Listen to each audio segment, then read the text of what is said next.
opportunity para malaman kamusta na po si tatay on your visit today? Yes, oo.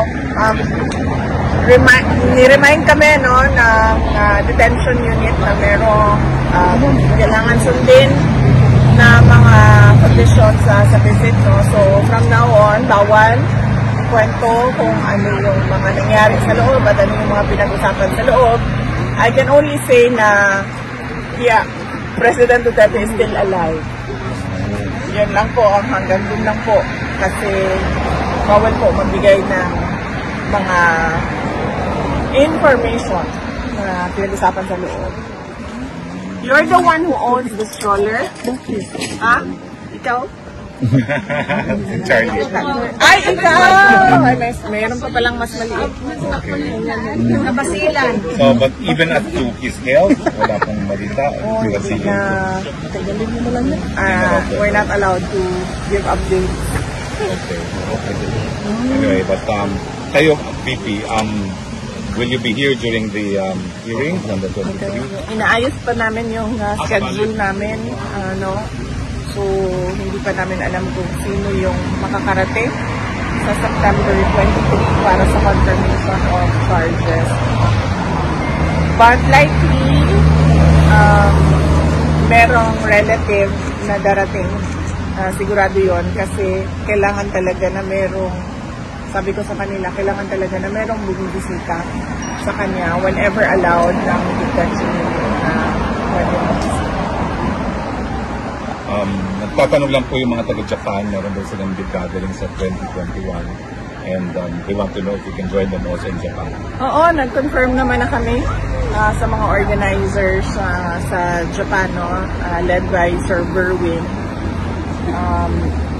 September 20 sila sa Tokyo and then September 21 sila sa Nagoya. So yung buong weekend na yon, Saturday, Sunday, merong Filipino community gathering sa Japan. And I understand, meron din dito sa The Hague.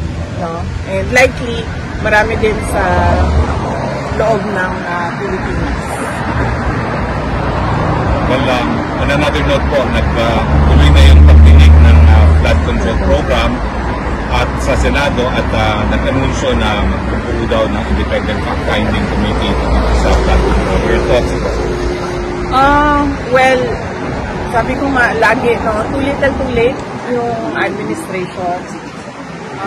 Alam naman na natin yung problema na corruption sa flood control. Hindi lang sa administrasyon na ito, sa mga lahat ng mga dumaan na administrasyon, hindi lang sa administrasyon ni Pangulong Duterte. Alam na natin yan lahat. Naging mayor ako 2010. Meron ng issue ng flood control corruption. And mas worse lang sa atin ngayon dahil sinasabi ko nga, hindi lang naman flood control projects yung merong corruptions. As early as 2024, noong nag-resign ako sa Department of Education, matagal ko pinag-isipan yon kung magre-resign ba ako at sasabihin ko ba kung ano yung mga experiences ko as a secretary ng Department of Education. And then, nag-decide ako na magsalita talaga kung bakit. Sinabi ko nga, in-attach yung pinaghati-hatian ng members of the House of Representatives ang SBP, School Building Program budget ng Department of Education. At hindi lang yun, in-attach pa nila yung listahan doon sa House version ng GAB.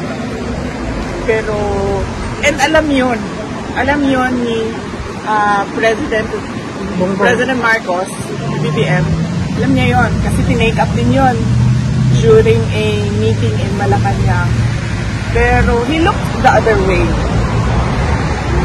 So, magdududa ka kung bakit bigla ngayon ay merong silang palabas na malaking investigation ng flood control projects. Ibig sabihin, meron na naman siguro silang niluluto behind the scenes na syempre hindi natin nakikita dahil lahat tayo nakatutok doon sa flood control corruption. Kung seryoso lang talaga ang presidente, tapos na yan, isang araw lang, matuturo niya lahat ng may kagagawan ng corruption sa budget. Pero, well, as you can see, parang nanonood tayo ng Venezuela. VP, you were once a mayor, and alam namin nandito ka naman sa Dahig, no? But do you plan to meet with Mayor Magalong and the rest of the leadership of the mayors for good governance? Because you had good governance when you were mayor yourself. Wala pa kaming, hindi na pag-usapan at wala pa kaming schedule. Ang immediate ko na schedule pagbalik sa Pilipinas ay sa Bicol Region dahil celebration nila ng Peña Francia at merong mga small gatherings kami doon, sectoral gatherings para sa mga issues naman sa Bicol na I'm sure biktima din ng corruption ng projects sa gobyerno. May plans po kayo to meet with Mayor Lenny Robredo while in Francia? Hindi pa namin nagawa yung schedule namin, pero yes, gusto sana namin na ma-meet yung mga local government officials ng hindi lang ng Naga, ng entire Bicol region kung kakayanin ng schedule. But mainly, nandun kami to celebrate with the Bicolanos, to pray with the Bicolanos sa pinakamalaking festival nila, ang Peña Francia Festival. Okay. May questions kayo? Wala. Okay. Ma'am, do you have time for Yes.